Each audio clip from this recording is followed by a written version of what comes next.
চলো, এবারে আমি কারেন্ট ইলেকট্রিসিটি নিয়ে আজকে তোদেরকে বলবো।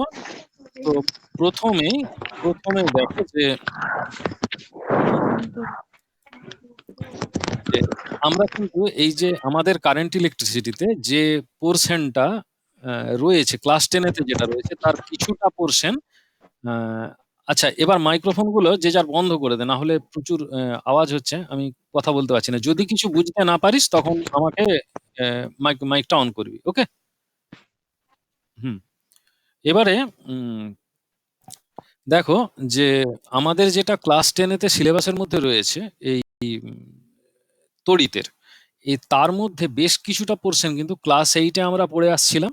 তার কিছুটা বেসিক আইডিয়া একটু ডিটেলসে দিয়েছে এবং সেই পোর্শনটাকে অ্যাড করার চেষ্টা করা হয়েছে যে চলতড়িতের সঙ্গে। বেসিক্যালি আমাদেরকে এখানে 3টে পোর্শনে আমরা ভাগ করে নিচ্ছি।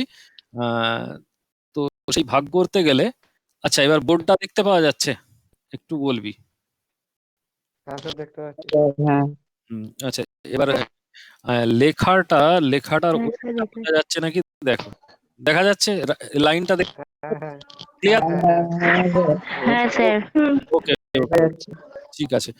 এবারে দেখো আমাদের আমাদের যেটা সিলেবাসের ভেতরে আছে তার কিছুটা অংশ হচ্ছে স্থির তড়িৎ, ঠিক আছে?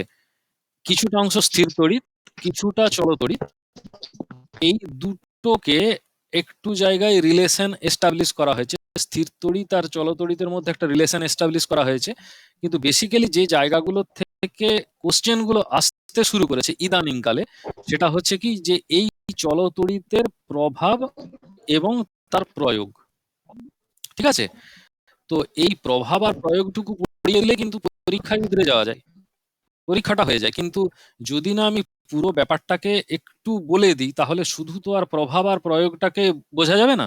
তাহলে প্রভাব আর প্রয়োগটা সম্পর্কে আমরা আলোচনা করব পরশু দিনে। আজকে একটা পোর্শন যতটা সম্ভব আমি একটু চটজলদি তোদেরকে একটু আইডিয়া দেওয়ার চেষ্টা করছি। দেখো যে এই তড়িতের প্রকারভেদ, মানে স্থির তড়িৎ আর চলতড়িৎ, দু রকমের তড়িৎ রয়েছে, এটা আমরা জানি আগের থেকে। এখন ঘর্ষণের ফলে তড়িৎ সৃষ্টি হয়, ওই সেই উইলিয়াম গিলবার্ট বলেছিল যে ঘর্ষণের ফলে স্থির তড়িৎ এর সৃষ্টি হয়। এখন স্থির তড়িৎ নয়, আমরা ব্যাপারটাকে বোঝার জন্য বলছি যে যে কোনো দুটো বস্তুর মধ্যে যদি ঘর্ষণ হয় তাহলে কিন্তু তড়িতের সৃষ্টি হয়। এরপরে দেখ যে যদি দুটো বস্তু কুপরিবাহী হয় তাহলে কিন্তু দুটো বস্তুতে স্থির তড়িৎ সঞ্চার হবে। আর দুটো বস্তু যদি সুপরিবাহী হয় তাহলে তড়িৎটা কিন্তু এক জায়গায় আর উৎপন্ন হবার ফলে আবদ্ধ থাকবে না, তখন কি হবে, এক জায়গা থেকে অন্য জায়গায় চলে যাবে, তখন সেটার নাম হয়ে যাবে চলতড়িৎ। আসলে তাহলে স্থির কোনটাকে বলছি আর চলতড়িৎ কোনটাকে বলছি? যদি তড়িতাধানটা পরিবাহীর যেখানে উৎপন্ন হচ্ছে সেখানেই জমা থাকে তাহলে সেটার নাম দিচ্ছি আমরা স্থির তড়িৎ। এবং যদি তড়িতাধানটা যে জায়গায় উৎপন্ন হচ্ছে সেখান থেকে প্রবাহিত হয়ে চলে যায় তাহলে তার নাম দিচ্ছি আমরা চলতড়িৎ। তাহলে আলটিমেটলি ঘটনাটা কি হলো, তড়িৎ মানে বেসিক্যালি যেটা তৈরি হচ্ছে তার নাম কি হলো, আধান। শেষ পর্যন্ত আমরা একটা কথা বলার চেষ্টা করছি, সেটা কি হলো না তড়িৎ আধান। এইটাকে আগে মাথায় রাখতে হবে যে তড়িৎ আধান, ঠিক আছে?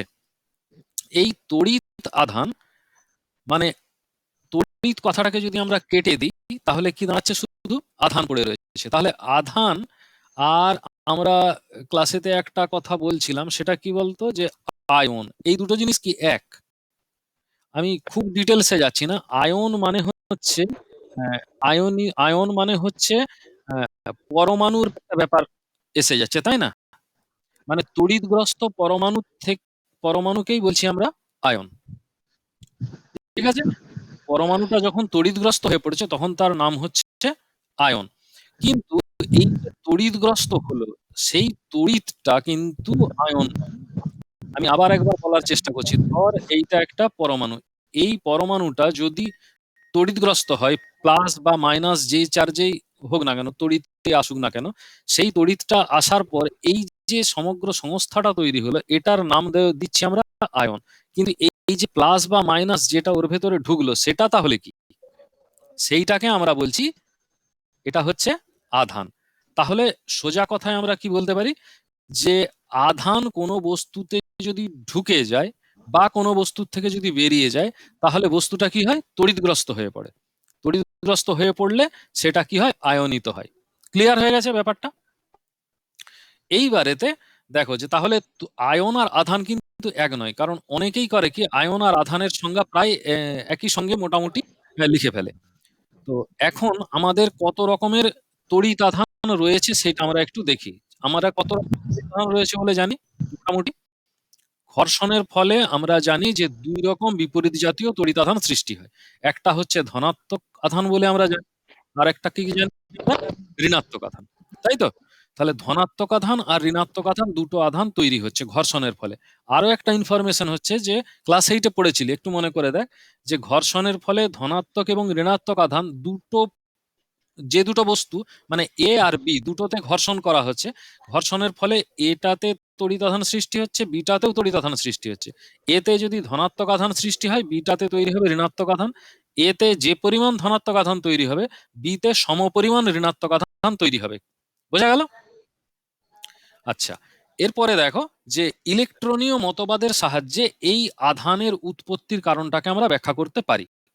যে এতক্ষণ আমরা এই যে আমি বোর্ডেতে যে দেখাচ্ছিলাম যে আধান পরমাণুর ভিতরে ঢুকে আয়ন তৈরি করে, আধান পরমাণুর ভিতরে ঢুকে আয়ন তৈরি করে, এই ভাষাটা খেয়াল রাখবি।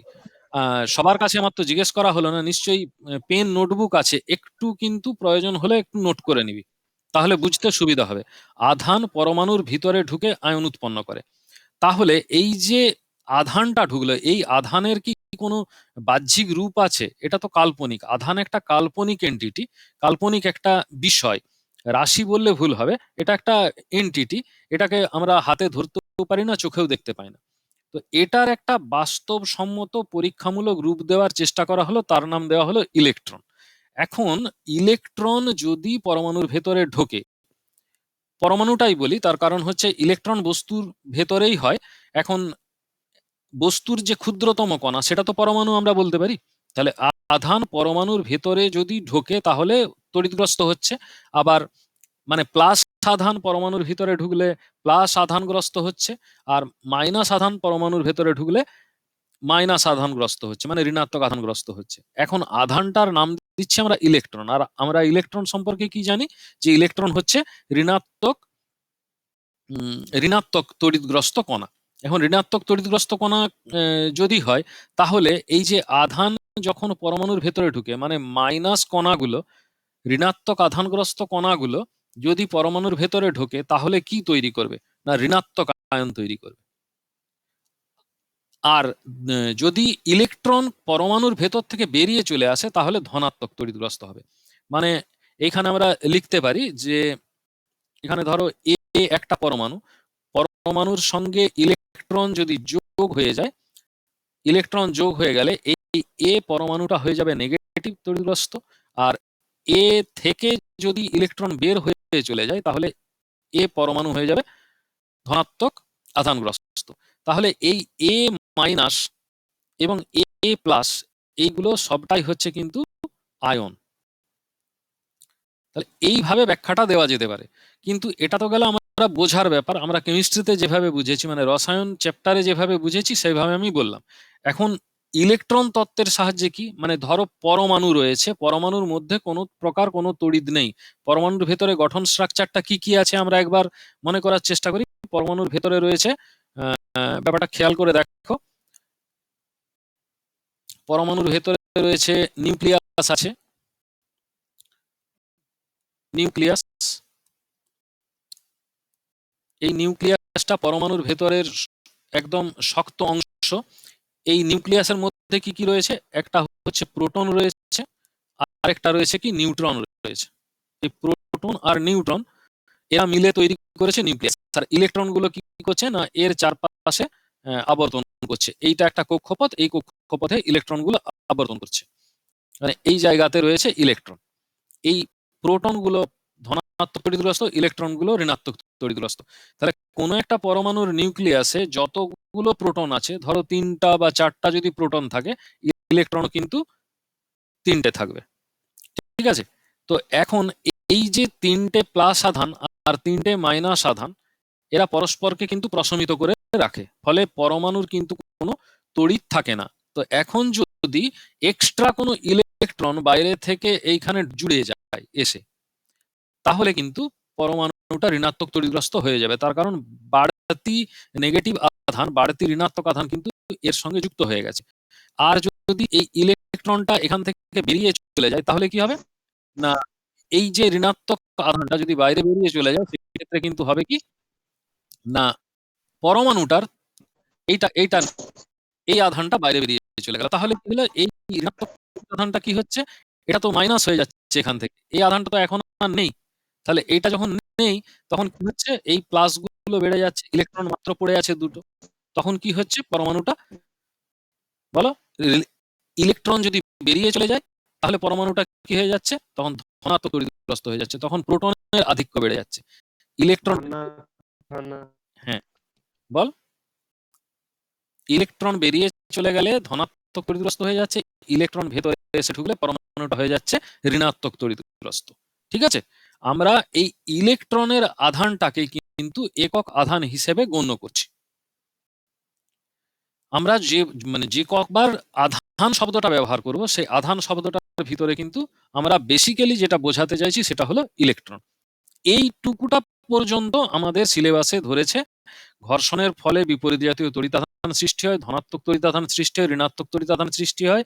আর আমাদের আগের কনসেপশন কি ছিল, ধনাত্মক এবং ঋণাত্মক আধান এরা পরস্পর বিপরীত ধর্মী, বিপরীত জাতীয়। তাহলে বিপরীত জাতীয় তড়িতাধান পরস্পরকে আকর্ষণ করবে এবং সমজাতীয় তড়িতাধান পরস্পরকে বিকর্ষণ করবে। এর মানেটা দাঁড়াচ্ছে কি, দুটো যদি প্লাস আধান হয় তাহলে তারা পরস্পরকে বিকর্ষণ করবে, এবং দুটো যদি মাইনাস আধান হয় তাহলে তারা পরস্পরকে বিকর্ষণ করবে। কিন্তু একটা ধনাত্মক এবং একটা ঋণাত্মক আধান যদি হয়, তাহলে তারা পরস্পরকে কি করবে, আকর্ষণ করবে। এইটা মোটের ওপর আমাদের একদম মানে গোড়ার দিকে একটা পুরানো জিনিসগুলো ঝালিয়ে নেবার কথা বলা হয়েছে। তো এর পরেতে যেটা জানতে হয় সেটা হচ্ছে কি, কুলম্বের সূত্র। মানে একদম এক ধাপ আগিয়ে গিয়ে আমাদেরকে একটা আইডিয়া দেওয়ার চেষ্টা করেছে যে কুলম্বের সূত্র, যে দুটো তড়িতাধান সমজাতীয় হোক বা বিপরীত জাতীয় হোক, দুটো তড়িতাধান পরস্পরকে আকর্ষণ করুক বা বিকর্ষণ করুক, এটা তো ভালো কথা। আকর্ষণ এবং বিকর্ষণকে আমরা জানি এক প্রকারের বল। তো আকর্ষণ আর বিকর্ষণ বলের পরিমাণটা কি, এইটা সম্পর্কে যখন আবিষ্কার করার চিন্তা ভাবনা শুরু হলো, তখন কে আবিষ্কার করলো না, বিজ্ঞানী কুলম্ব আবিষ্কার করলো যে একটা ওই যে দুটো আধান পরস্পরকে আকর্ষণ করছে বা বিকর্ষণ করছে, তার মানটা মানে পরিমাণটা, বলের যে পরিমাণটা, সেটা আবিষ্কার করলো বিজ্ঞানী কুলম্ব। তো এই পরিমাণটা আবিষ্কার করতে গিয়ে, অবশ্যই আমি আগেই বলেছিলাম যে তোদেরকে বিজ্ঞানী কুলম্ব নতুন করে নিজের থেকে তেমন কিছু করেননি। তিনি মোটামুটি ওই কি বলে নিউটনের সূত্রটাকে একটু এদিক ওদিক করে টুকে দিয়েছিলেন। তো নিউটনের সূত্রটাকে টুকে দিতে গিয়ে উনি যেটা আন্দাজ করেছেন, মানে উনি যেটা চেয়েছিলেন, সেটা হচ্ছে যে ধরে নাও Q1 একটা আধান আর একটা আধান হচ্ছে Q2। এখন এই দুটো আধান পরস্পর থেকে আর দূরত্বে রয়েছে। ঠিক আছে, এরপরে এই দুটো আধানের মধ্যে, এখন এদের প্রকৃতির কথা বলা হয়নি, দুটো প্লাস প্লাসই মনে হচ্ছে, দুটো প্লাস যদি হয় তাহলে এরা পরস্পরকে বিকর্ষণ করবে, দুটো মাইনাস যদি হয় পরস্পরকে বিকর্ষণ করবে, দুটোর মধ্যে একটা প্লাস একটা মাইনাস যদি হয় তাহলে পরস্পরকে আকর্ষণ করবে।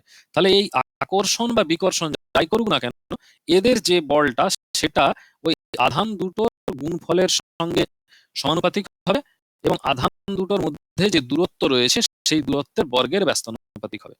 এইটা বেসিক্যালি কুলম্বের সূত্র। এটা কুলম্বের সূত্র নয়, এটা চিরপরিচিত নিউটনের মহাকর্ষ সূত্র, সেখান থেকে একদম সরাসরি দিয়ে দেওয়া হয়েছে। আবার এটা আবার মানে নিউটনের মহাকর্ষ সূত্রও নয়, এটা কোপার্নিকাসের সূত্র, সেখান থেকে নিউটনের হাত ধরে কুলম্ব। বেসিক্যালি এখানে যে সূত্রটা ব্যবহার করার চেষ্টা করা হয়েছে সেটা হচ্ছে ব্যস্ত বর্গ সূত্র। এই যে 1/r² ব্যস্তানুপাতিক, আর স্কোয়ার বর্গের ব্যস্তানুপাতিক, এই ব্যস্ত বর্গ সূত্রটাকে অ্যাপ্লাই করা হয়েছে, যে দূরত্বের বর্গের ব্যস্তানুপাতিক ভাবে বলটা পরিবর্তিত হবে, মানে দূরত্ব যত বাড়বে বল তত কম হবে। এই লাইনটা মানে হচ্ছে আধান দুটোর মধ্যে আকর্ষণ বা বিকর্ষণ বলের মান দূরত্ব যত বাড়বে আধান দুটোর, তত কিন্তু কম হবে। এই জন্য ব্যস্তানুপাতিক। যদি বাড়তো তাহলে সমানুপাতিক হতো। এটা কিন্তু নিউটনের আবিষ্কার নয়, কুলম্বের আবিষ্কার নয়, এটা কোপার্নিকাসের আবিষ্কার। তো ঠিক আছে, এখন অঙ্কেতে আমরা এটা পড়েছি যে ভেদের মতো করে লেখা ভ্যারিয়েশন সিম্বল ব্যবহার করা হয়েছে। তো সেক্ষেত্রে আমরা এখানে যৌগিক ভেদের সূত্র ব্যবহার করতেই পারি। তো যৌগিক ভেদের সূত্র ব্যবহার করলে যেটা দাঁড়াচ্ছে F varies Q1 Q2 by R square. কোনটা বলবো বল? এইটা। আচ্ছা, আরেকবার বলে দিচ্ছি যে Q1 একটা আধান, Q2 একটা আধান, পরস্পর থেকে আর দূরত্বে রাখা আছে, এবং যদি রাখা থাকে এদের প্রকৃতি সম্পর্কে কোনো কথা বলছি না, তার মানে এরা ধনাত্মক, তার মানে এরা পরস্পরকে বিকর্ষণ করবে। তাহলে কতটা বলে বিকর্ষণ করছে না, ধরে নেওয়া হচ্ছে এফ বলে বিকর্ষণ করছে। তো যদি এফ বলে বিকর্ষণ হয়, কুলম্ব বলল 1 নম্বর সূত্রে এই আকর্ষণ বলের মানটা হচ্ছে আধান দুটোর গুণফলের সমানুপাতিক, মানে Q1 into Q2 varies as F, এবং তাদের ভিতরের দূরত্বের বর্গের ব্যস্তানুপাতিক F varies as 1 by R square. ঠিক আছে, এই দ্বিতীয় সূত্রটার তাৎপর্য হচ্ছে কি, যে আধান দুটির মধ্যে দূরত্ব যত বাড়বে বলের পরিমাণ তত কমবে। আকর্ষণ বা বিকর্ষণ যাই হোক না কেন, তার পরিমাণটা কিন্তু কমবে। আর দূরত্ব যত কাছাকাছি আসবে, আধান দুটো যত কাছে থাকবে, তত আকর্ষণ বা বিকর্ষণ বলের মান তীব্র হবে। এটাই হচ্ছে বৈশিষ্ট্য। তো এটা ভ্যারিয়েশন চিহ্ন দিয়ে লেখা আছে, মানে সমানুপাতিক ব্যস্তানুপাতিক শব্দটা ব্যবহার করা হয়েছে। তো অনুপাত আমরা পড়েছি, একটু খেয়াল করে মনে করো যে এ ভ্যারিসেস বি আর এ ভ্যারিসেস সি, এই রকম যদি রাশিমালাটা থাকে, আর এ বি সি এই তিনটে রাশি যদি একে অপরের উপর নির্ভরশীল হয়, এ ভ্যারিসেস বি যখন সি স্থির আছে, এ ভ্যারিসেস সি যখন বি স্থির আছে, তাহলে আমরা বলতে পারি যে এ ভ্যারিসেস বি ইনটু সি যখন বি এবং সি উভয়ই পরিবর্তন হচ্ছে। এটা মোটামুটি আমরা মানে অঙ্কে পড়েছিলাম ম্যাথামেটিক্স এর ক্লাসে। তো এই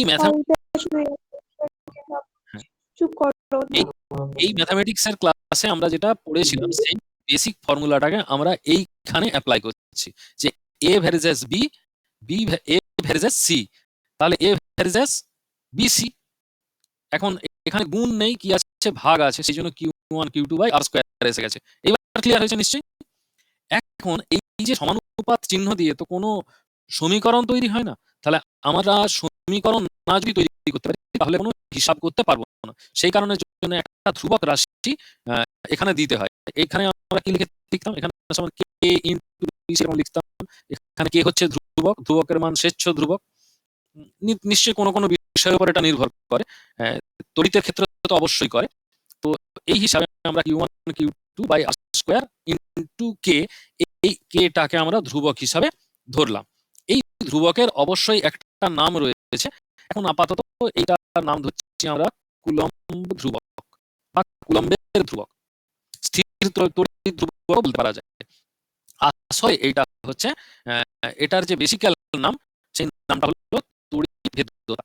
এখন তোদের ক্লাসেতে এই তড়িৎ ভেদ্যতা সম্পর্কে ডিটেলসে কিছু নেই। এই তড়িৎ ভেদ্যতা সম্পর্কে ডিটেলসে জানতে গেলে তোদেরকে কোথায় যেতে হবে? ক্লাস 12-এ যেতে হবে। তো ক্লাস 12-এ যখন যাওয়া যাবে তখন না হয় ভাবা যাবে। এখন যেহেতু যাচ্ছি না, সুতরাং এই তড়িৎ ভেদ্যতা নিয়ে আমরা কিছু করছি না। এখন করবো না বললেও বিপদ পিছন ছাড়ে না। বিপদ কি পিছন ছাড়ে কারো? আমি তো বললাম যে করবো না, করতে হবে না, ঠিক আছে, কিন্তু বিপদ তো পিছন ছাড়ছে না। তো সেই কারণের জন্য বিপদ কিভাবে আসছে এবারে দেখো। বিপদ আসছে এই হিসাবে, আমি আগে এটা তোরা নিশ্চয়ই নোট করছিস, একটু নোট করো, না হলে কিন্তু এগুলো মানে বুঝতে পারি না। দেখো বিপদের নাম কি রকম, আমরা এর আগে বোর্ডেতে আমরা কি পেলাম, তার লাস্ট রেজাল্টটা লিখছি যে এফ ইকুয়াল টু 1 বা F equal two sorry F equal to Q1 Q2 by R square into K। এটা পর্যন্ত আমরা লিখছি। তো এইটা যখন লিখছি তখন বলছে যে এখান থেকে একক আধানের সংজ্ঞা দাও। একক আধান কাকে বলে? বলে সিজিএস পদ্ধতিতে তাহলে আধানের একক কি সংজ্ঞা তো দেবো, তাহলে আধানের একক তো ঠিক করতে হবে, না সংজ্ঞা টঙ্গা তো দেওয়া যাবে না। তাহলে একক আগে দেখি, একক কি, চলো দেখি দেখা যাক। সিজিএস পদ্ধতিতে একক একটা নাম ঠিক হলো যে কি না ইলেকট্রো স্ট্যাটিক ইউনিট, এই নামটা ঠিক হলো। এখন হঠাৎ ইলেকট্রোস্ট্যাটিক শব্দটা ব্যবহার করা হলো কেন? ইলেকট্রোস্ট্যাটিক মানে হলো স্থির তড়িৎ, স্থির তড়িৎ, তার মানে স্থির তড়িৎ একক, এটা নাম দেওয়া হলো। সবই স্থির তড়িৎ একক, যা হবে মানে সবার নাম কি স্থির তড়িৎ একক হবে না, সেটা হচ্ছে না। তাহলে কি করা যেতে পারে? এটার নাম দেওয়া হলো যে স্ট্যাট কুলম্ব। অনেক পরে স্ট্যাট কুলম্ব হয়েছে। প্রথমে তো আমরা যখন তখন ইলেকট্রোস্ট্যাটিক ইউনিট বা ছোট করে আমরা বলতাম ইএসইউ, এরকম একটা নাম ব্যবহার করা হতো তো এই সিজিএস পদ্ধতিতে। এখন তো সিজিএস পদ্ধতিতে নেই, সিজিএস পদ্ধতি ছাড়াও কিন্তু ওখানে আমরা একটা ইলেকট্রোস্ট্যাটিক ইউনিট বাদ দিয়েও কিন্তু একটা ইলেকট্রোম্যাগনেটিক ইউনিট ইউজ করি। ইলেকট্রোম্যাগনেটিক ইউনিট ইউজ করি। ইলেকট্রোম্যাগনেটিক ইউনিট মানে স্থির চৌম্বকীয় বা চুম্বকীয় একক, স্থির চুম্বকীয় একক। এই যে স্থির চুম্বকীয় একক, এটার একটা শর্ট নেম দাঁড় করা হলো ইএমইউ। তাহলে ইএসইউ যাদের যেরকম প্রয়োজন তারা ইএসইউ নিয়ে কাজ করলো, যাদের ইএমই নিয়ে কাজ মানে চুম্বক নিয়ে কাজ তারা ইএমইউ ইউনিট ব্যবহার করতে শুরু করলো।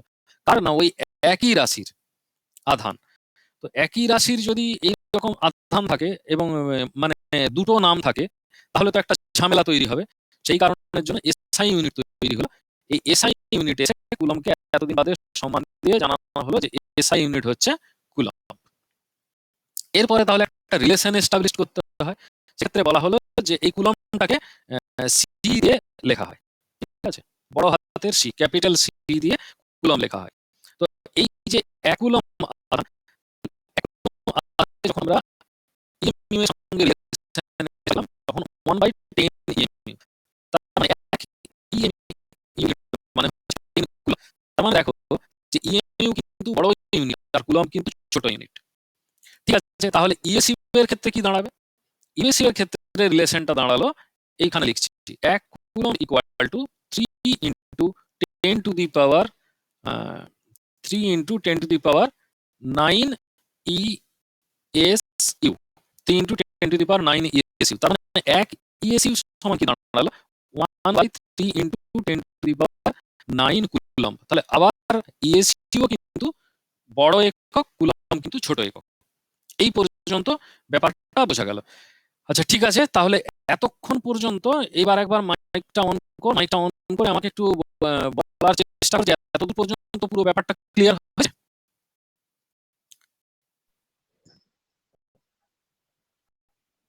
সবাই বুঝতে পারছিস?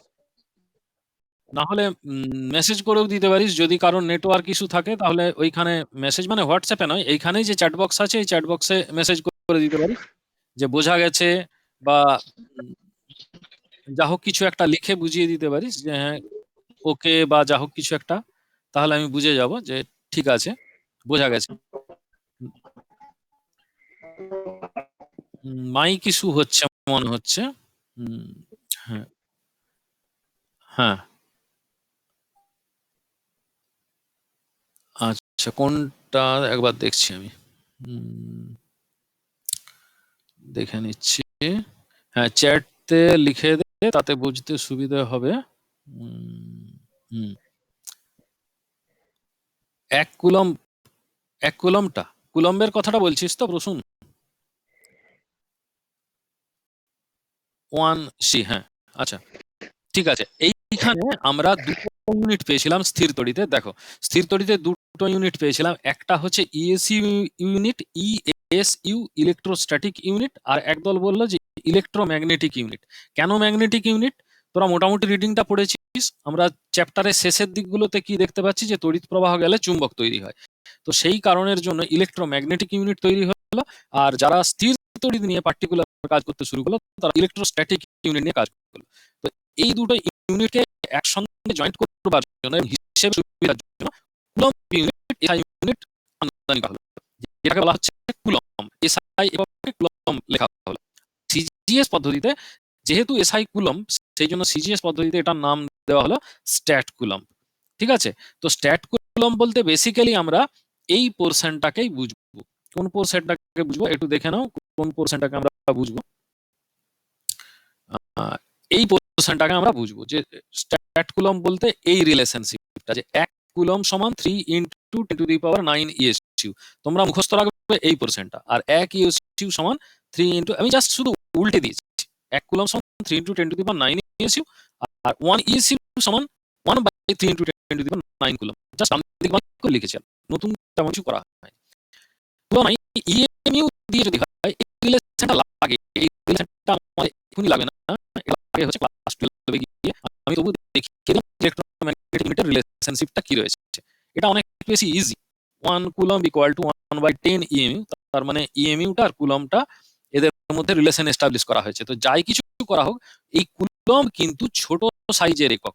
স্ট্যাট কুলম বা এই ইএমইউ, এই দুটোই কিন্তু বড় বড়, ঠিক আছে? এই দুটোই বড় একক, মানে পরিমাণে 1 কুলম্বের পরিমাণ 1 কুলম্ব কম, 1 স্ট্যাট কুলম্ব অনেক বেশি, আমি এটাই বলতে চেয়েছি।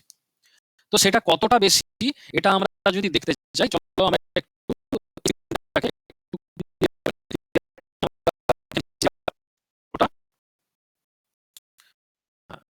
বড় বা কতটা ছোট। তো এইটাকে জানতে গেলে এখানে যেটা আমাদেরকে বলতে বলো সেটা হচ্ছে যে একক আধান কি।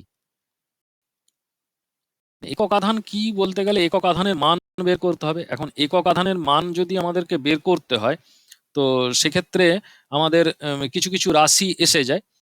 তো দেখো কুলম্বের সূত্রে আমরা কি পেয়েছিলাম, এফ ভ্যারিজেস ধরে নিচ্ছি বায়ু মাধ্যমে,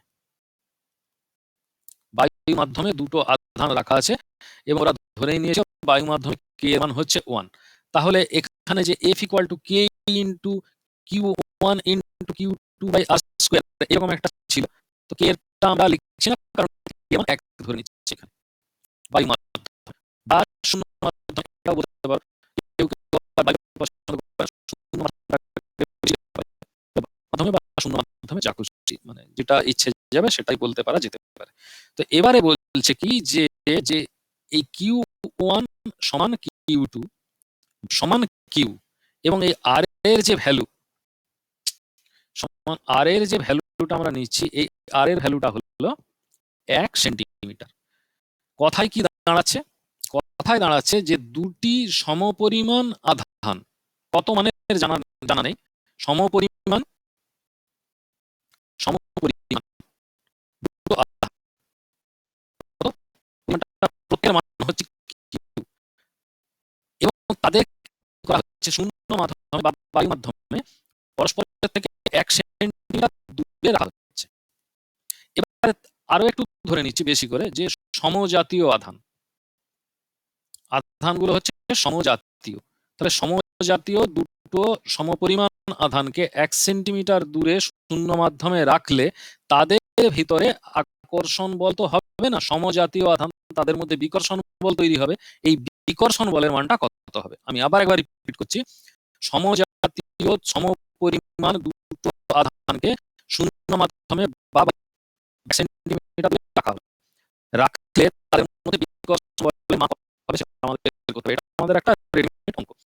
তো যদি হয় Q1 এর মান Q এবং Q এর মান Q, তাহলে এটা আমরা বসালাম এবং আর এর বদলে 1 এর স্কয়ার, তাহলে কি দাঁড়ালো Q স্কয়ার। আর 1 এর তো কোনো ভ্যালু নেই। এখন Q তাহলে কি দাঁড়াচ্ছে? Q দাঁড়াচ্ছে plus minus root over F. তার মানে প্লাসের যে ভ্যালু, এই প্লাসের ভ্যালুটাও কিন্তু দাঁড়াচ্ছে যে প্লাস মানে আকর্ষণ বল হতে পারে, মাইনাস মানে বিকর্ষণ বল হতে পারে, মানে দু রকম বলেরই উদ্ভব হতে পারে, এইটা বলা হচ্ছে প্লাস বা মাইনাসে এসে।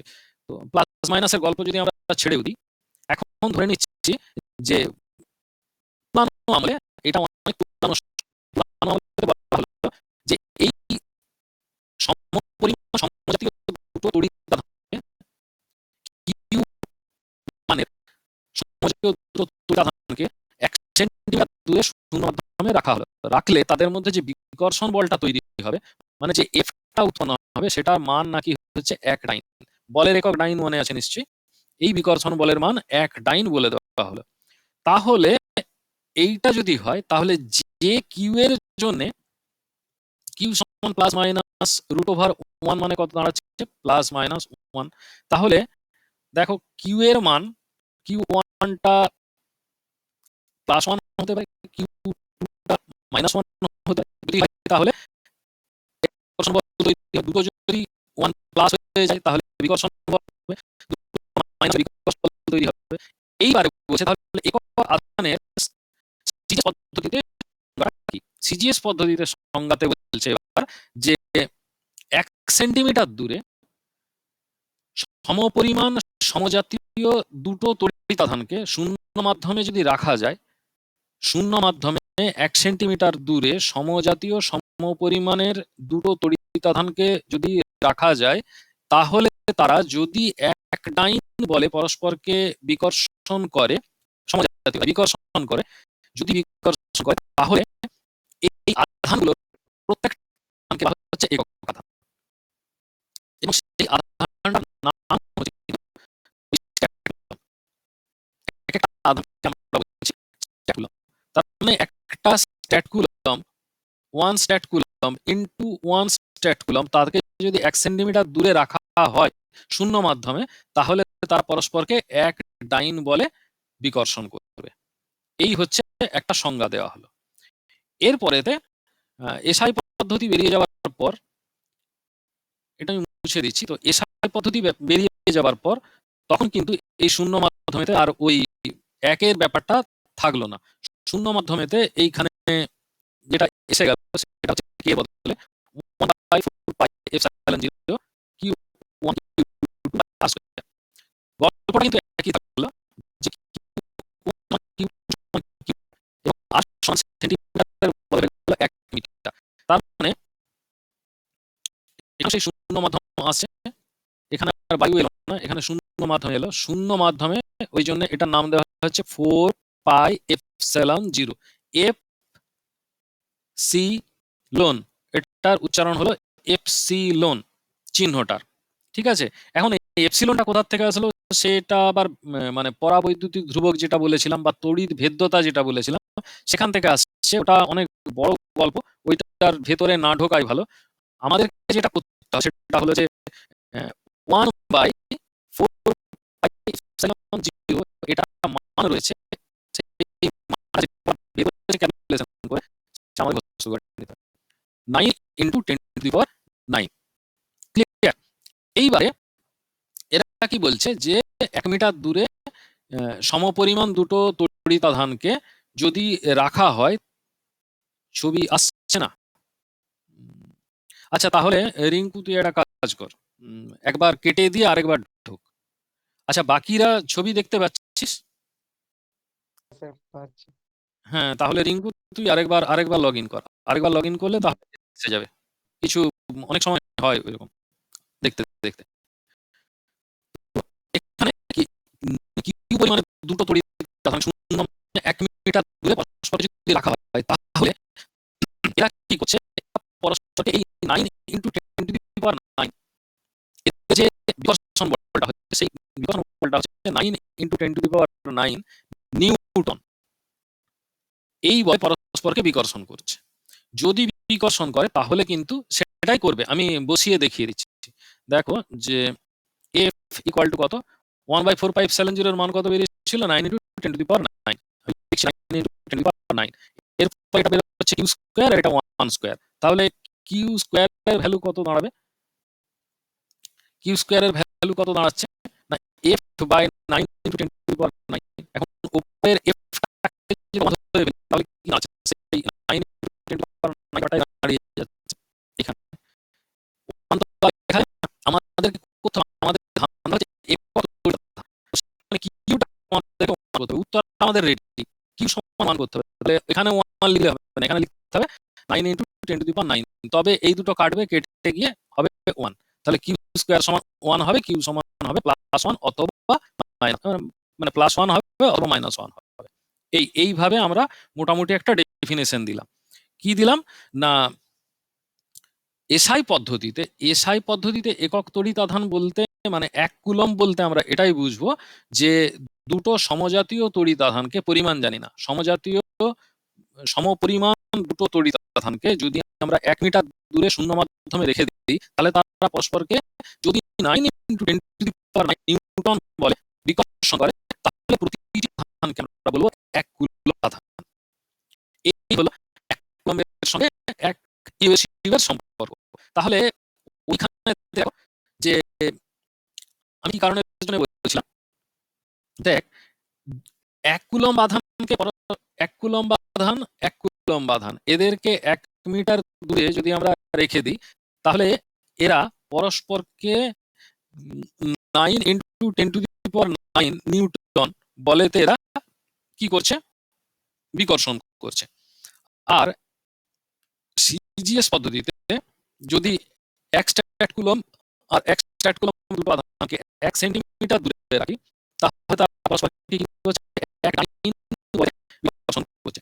আচ্ছা, 1 নিউটন সমান 10⁵ আমরা যদি এটা 10⁵ করি, তাহলে কি বেশি হয়ে যাচ্ছে না? তার মানে এতটা বল দিয়ে গুণ করলে তবে কিন্তু এটার সঙ্গে সমান হচ্ছে। সেই কারণের জন্য এই স্ট্যাট কুলম্বের ভ্যালুটা বেশি হয়ে যাচ্ছে আর কুলম্বের ভ্যালুটা অনেক কম হয়ে যাচ্ছে। যে এগুলো জটিল চিন্তা ভাবনা, এই জটিল চিন্তা ভাবনাগুলোর ভেতরে না ঢুকলেও চলবে। শুধু এইটুকু ইনফরমেশন মাথায় রাখবি যে স্ট্যাট কুলম্বটা বড় একক, কুলম্বটা হলো ছোট একক। কুলম্ব যদিও এসআই পদ্ধতিতে, কিন্তু আমার একটা ধারণা হয়ে গেছে যে এসআই পদ্ধতির এককগুলো বড় বড় হয় আর এগুলো বোধহয় ছোট ছোট হয় সিজিএস এককগুলো। তো তা নয়, কিন্তু সিজিএস একক বড় হতে পারে, এসআই একক ছোট হতে পারে।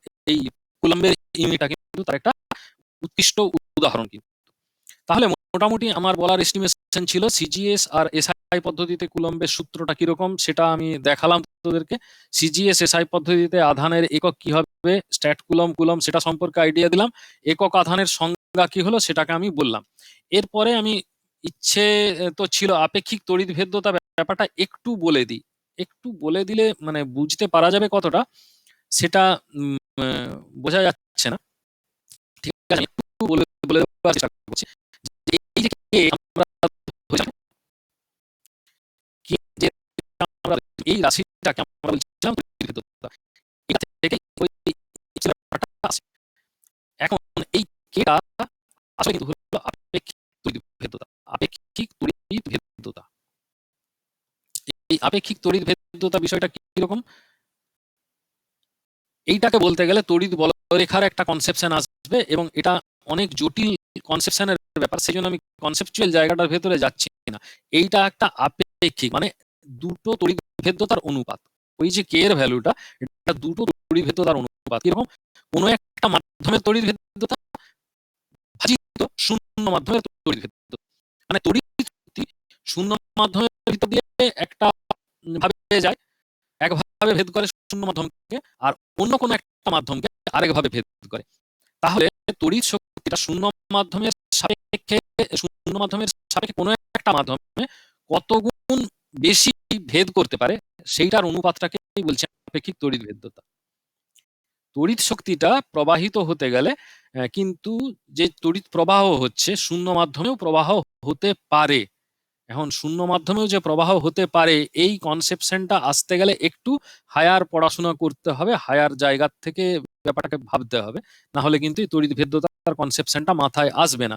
তো আমি শুধুমাত্র এইটুকু বলছি যে যেটা তোদের বোঝার মতো সুবিধা হবে, যে তড়িৎ শক্তি শূন্য মাধ্যমের ভেতর দিয়ে যেভাবে প্রবেশ করে আর অন্য কোনো মাধ্যমে যেভাবে প্রবেশ করে আলাদা। কোন মাধ্যমের ভেতরে তড়িৎ শক্তি শূন্য মাধ্যমের সাপেক্ষে যত গুণ বেশি প্রবেশ করে সেইটার পরিমাণটাই হচ্ছে তার আপেক্ষিক তড়িৎভেদ্যতা। তো এইটাকে সমান করতে গিয়ে ওই 1/4 ব্যাপারটাকে এপসাইলন জিরোর সঙ্গে গুণ করতে হয়েছে, গুণ করে ওই পুরো রেশিওটাকে ডিসলভ করতে হয়েছে। তো এই জটিল ক্যালকুলেশন কোত্থেকে আসলো না আসলো এটার ভেতরে আর এর বেশি যাওয়ার কোনো দরকার নেই এই মুহূর্তে। তো আমরা একদম নেক্সট যে পোর্শন সেই পোর্শনেতে আমরা চলে যাই। আমরা কি কি তৈরি করলাম, তাহলে পরমাণু ছিল, পরমাণুর ভেতরে ইলেকট্রন ঢুকলো, হয়ে পরমাণুকে নেগেটিভ বানালো, পরমাণুর ইলেকট্রনটা বেরিয়ে চলে গেলে কি হবে, পরমাণুটাকে পজিটিভ বানিয়ে দিল। একটা বস্তু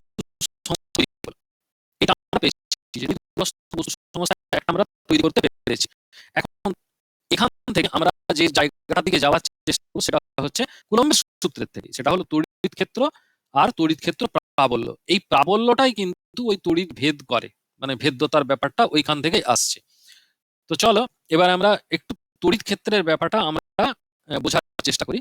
যে দেখ, একটা তড়িৎ আধান তার সাইজটা কিন্তু খুব ছোট, তো পরমাণুও সাইজ খুব ছোট। তো এই একটা তড়িৎ আধান, মনে কর প্লাস কিউ তড়িৎ আধান, এটা যদি রাখা হয় তাহলে এটা একটা কত দূর পর্যন্ত এটা তার আকর্ষণ বা বিকর্ষণ ক্ষমতা প্রয়োগ করতে পারে, একটা নির্দিষ্ট ব্যাসার্ধ পর্যন্ত। তো সেইটাকে ধরে আমরা যদি একটা ক্ষেত্র কল্পনা করি, মনে করো এরকম একটা ক্ষেত্র আমরা করে নিলাম, ব্যাসার্ধ হচ্ছে R। এবার এই যে আমরা একটা খেয়াল রাখবে, একক ধনাত্মক তড়িৎ আধান রয়েছে। এই একক ধনাত্মক তড়িৎ আধানকে এই দাগটার বাইরে রেখে দিলে এই কিউ আধানটা টানতে পারে না, কিন্তু এখানে হলে দুটোই প্লাস, ধনাত্মক তড়িৎ আধান এটাও তড়িৎ আধান, টানবে না ঠেলবে। তাহলে এই দাগের বাইরে রেখে দিলে টানবেও না ঠেলবেও না, এই দাগেতে রাখলে অল্প পরিমাণ ঠেলবে, এবং যত এইটা ভেতরের দিকে আসতে শুরু করবে, এটা দিয়ে দেখানোর চেষ্টা করি, যত আধানটা ভেতরের দিকে আসতে শুরু করবে তত কিন্তু জোরে ও খেলবে বাইরের দিকে। তার মানে আমরা বলতে পারি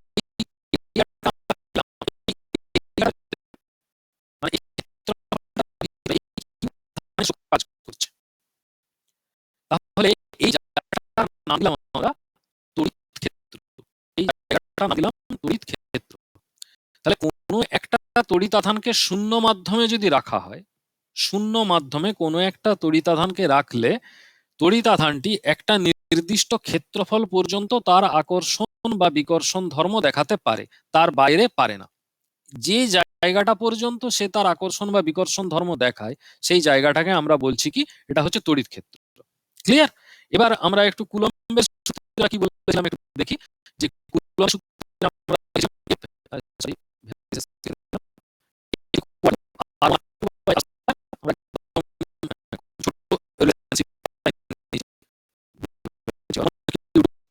আমরা নিচ্ছি। তো কিউ এর বদলে আমরা কি আধান নিয়েছি, এখানে কিউ পরিমাণ আধান নিয়েছি। কিউ কিউ টুর বদলে আমরা কি নিচ্ছি, একক ধনাত্মক তড়িৎ আধান মানে 1, এবং তাদের ভেতরে দূরত্ব কত আর। তাহলে কি দাঁড়ালো, F varies F equal to Q by R square. এখন এই যে এফ, মানে এই যে এফ, এইটার একটা স্পেশাল নাম দিলাম ই।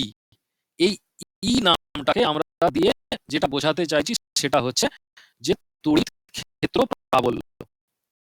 একটা নতুন তড়িৎ ক্ষেত্র প্রাবল্য।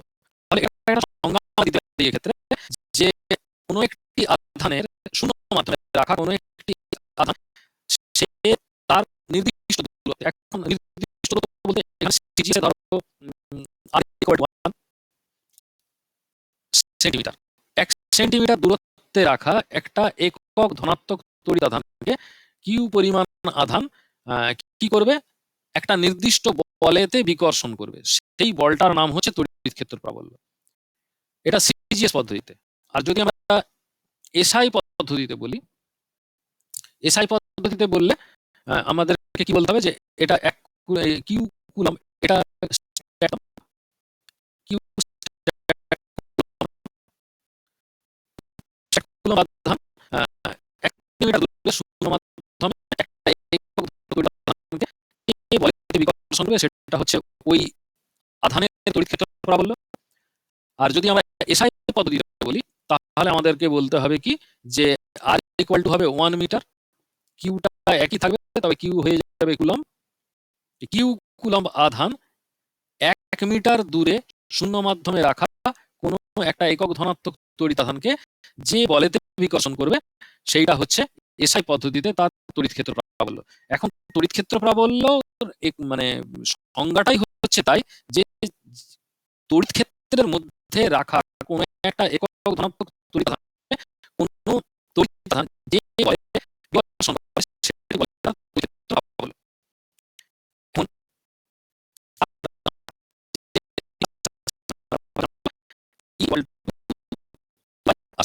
এই রাশিমালাটা আমরা পেলাম এখান থেকে। এখন এই এইটার যে উম, এইটার যে মানে মাত্রাটা হবে কি দাঁড়াচ্ছে ডাইন পার স্ট্যাট কুলম বা ইএসইউ, এটা দাঁড়াচ্ছে এটা একক, আর নিউটন পার কুলম এন/সি এরকম একটা দাঁড়াচ্ছে। তাহলে তার মানে মাত্রাটা কি হবে? মাত্রাটা কিন্তু খেয়াল রাখবে যে ভোল্টে এসে যাবে, একটা ভোল্ট পার মিটার। এটা মুখস্থ রাখবে, কিন্তু এটা মাঝে মাঝে পরীক্ষাতে এসে যায়। মাত্রা লিখতে গেলে কিন্তু হাইলাইট করে দিচ্ছি এই জায়গাটা, ভোল্ট পার মিটার। এই ভোল্ট পার মিটারটা হচ্ছে এদের মাত্রা, আর ডিজিএস পদ্ধতি ডাইন পার ইএসি বা ডাইন পার স্ট্যাট কুলম, আর এসআই পদ্ধতি হচ্ছে নিউটন পার কুলম।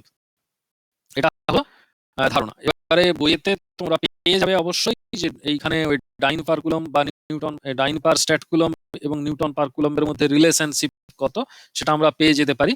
তো সেক্ষেত্রে মোটামুটি যেটা হতে পারে সেটা কত 3 × 10⁴ এরকম টাইপের একটা এসে যেতে পারে। গুণ করে দেখে নেবে, গুণ ভাগ করে ওটা কতটা ভ্যালু আসছে ওইখান থেকে। তো এরপরেতে দেখো তড়িৎ বিভব একটা ব্যাপার থেকে যায়। তাহলে বিভব, তড়িৎ বিভব জিনিসটা তাহলে কোথা থেকে আসছে? এখন এই তড়িৎ বিভব, এই বিন্দুটা থেকে এই দূরত্বে রয়েছে, আর এই বিন্দুটা এই আধানটা থেকে এই দূরত্বে রয়েছে। তাহলে দুটো ভিন্ন ভিন্ন দূরত্বে আছে, মানে দুটো ভিন্ন ভিন্ন তড়িৎ ক্ষেত্র প্রাবল্য হবে। এই বিন্দুটা তড়িৎ ক্ষেত্র প্রাবল্য যা হবে, এর তড়িৎ ক্ষেত্র প্রাবল্য তার থেকে কম হবে। তাহলে এর আধানের এখানে যে একক ধনাত্মক তড়িৎ আধানটা রাখা আছে, এর বাইরে বেরিয়ে যাওয়ার টেন্ডেন্সি এর থেকে অনেক বেশি হবে, কারণ এটাকে বেশি জোরে ঠেলবে, এটাকে কম জোরে ঠেলবে। তাহলে এর টেন্ডেন্সিটা অনেক বেশি, টেন্ডেন্সিটা অনেক কম। তাহলে এই যে বাইরে বেরিয়ে যাওয়ার যে ইচ্ছা শক্তিটা তৈরি হলো, যে শক্তিটা পেলো, সেই শক্তিটাকেই আমরা বলছি কিন্তু তড়িৎ বিভব।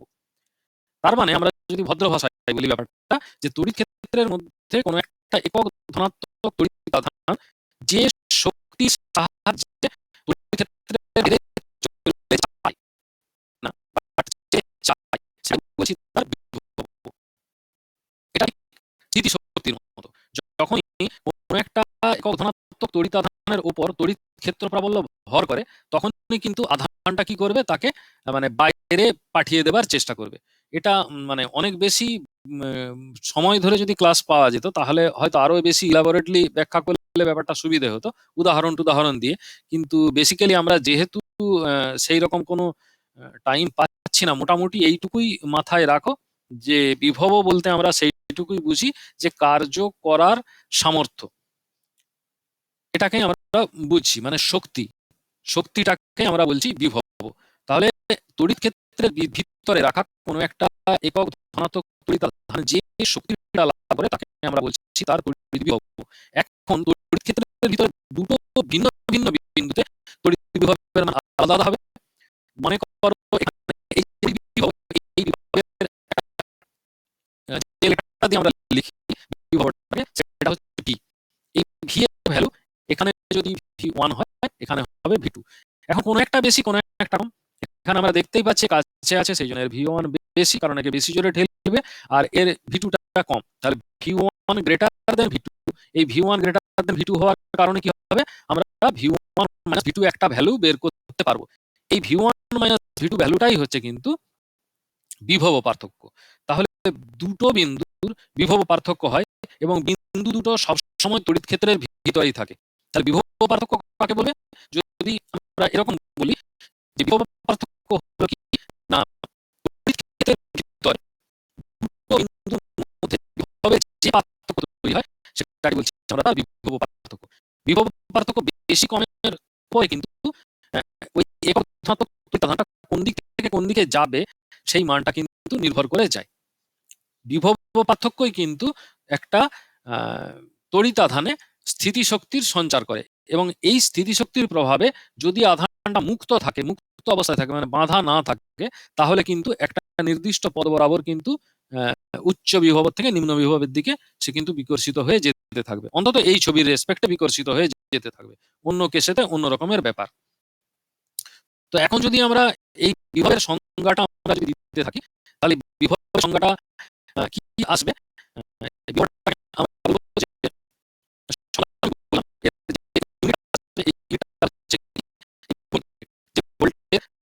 লেখার সময় যেটা আমরা ব্যবহার করেছিলাম। তাহলে মোটামুটি VA মাইনাস VB, এ বিন্দুতে বিভব যদি VA হয় তড়িৎ ক্ষেত্রের ভিতরে, আর বি বিন্দুতে বিভব যদি VB হয়, ভি এর মান বেশি VB এর মান কম, তাহলে কিন্তু ওই আধানটার একটা কার্য করার সামর্থ্য তৈরি হয়। এখন আধানটা যদি একক তড়িৎ আধান পাওয়া সহজ নয়, এটা একটা কাল্পনিক ব্যাপার। তো আধানটার ভ্যালু যদি কিউ হয়, তাহলে কতটা বিভব পার্থক্য তৈরি হয়েছিল না, এখানে যতটা কার্য করতে পারছে সেটাকে কিউ দিয়ে ভাগ করে দেবে। এখান থেকে আমরা একটা আধান কি পাবো,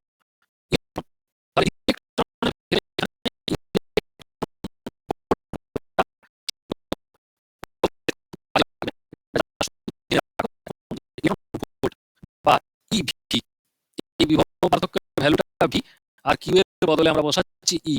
তাহলে এই EV equal to W into AB, এরকম একটা রিলেশনশিপ দাঁড়ায়। তার মানে এটা হচ্ছে স্থিতিশক্তি, আর এই স্থিতিশক্তিটার বদলে আমরা কি জানি যে আমরা একটা গতি শক্তি পেতে পারি, সেটা হচ্ছে 1/2 mv স্কয়ার। ক্লাস 9 এ পড়েছিল, দেখো গতি শক্তির ভ্যালু 1/2 mv স্কয়ার, আর সেটা সমান হচ্ছে ইভি। তাহলে এখানে mv স্কয়ার মানে 2 ইনটু ইভি লিখতে পারি। তাহলে একটা গতি তৈরি হচ্ছে, আধানটা একটা গতি পাচ্ছে, সেই গতিটা 2 ev বাই m,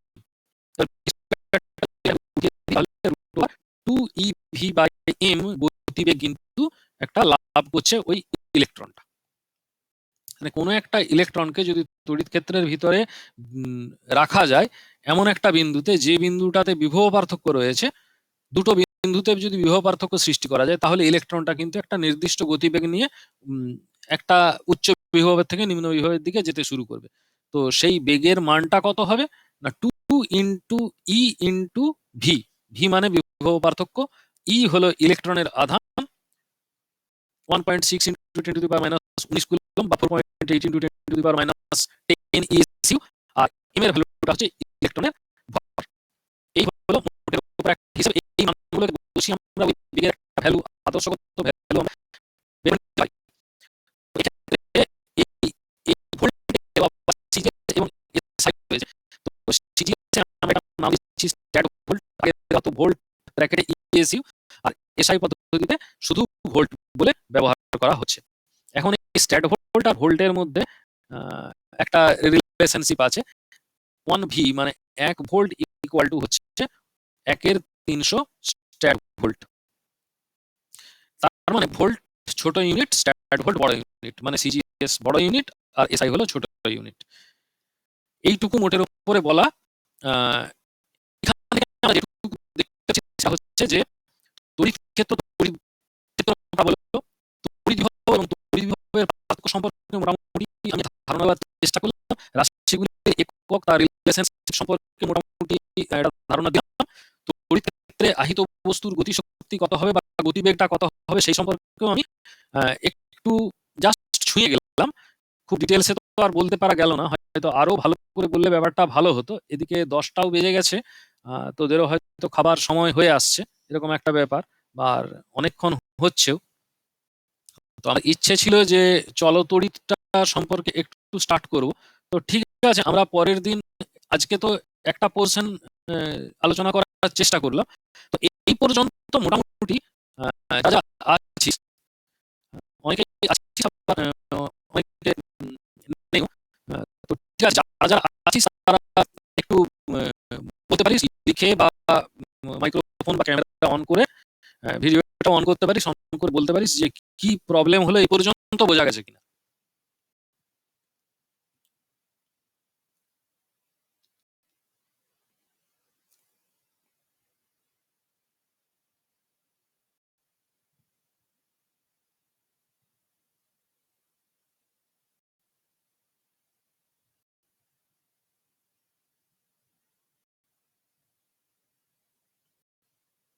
ঠিক আছে গৌরাঙ্গ, পারফেক্ট।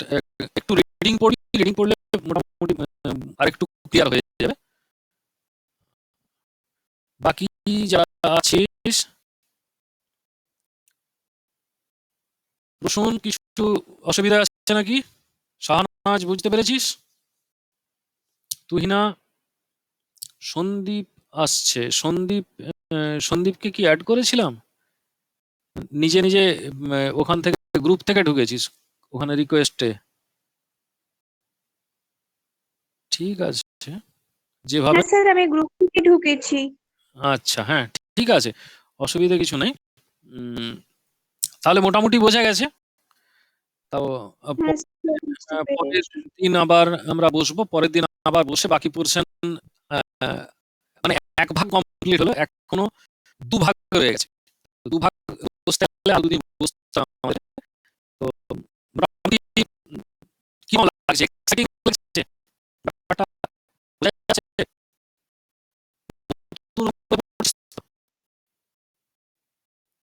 যদি ব্যাপারটা ভালো লেগে থাকে তাহলেই তো পরের দিনগুলো আবার বসা যাবে। আর যদি বুঝতে না পারা যায়, না দেখতে পাওয়া যায় বা বোঝা যায়, তাহলে তো ব্যাপারটা একটু অসুবিধাজনক হয়ে যাবে। বোঝা যাচ্ছে? তাহলে ভালো লাগছে? হ্যাঁ স্যার। হ্যাঁ স্যার। ঠিক আছে, ওকে।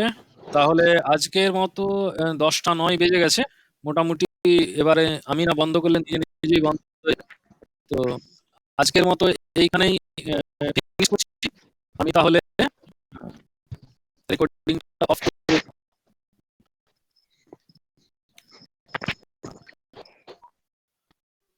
চল তাহলে।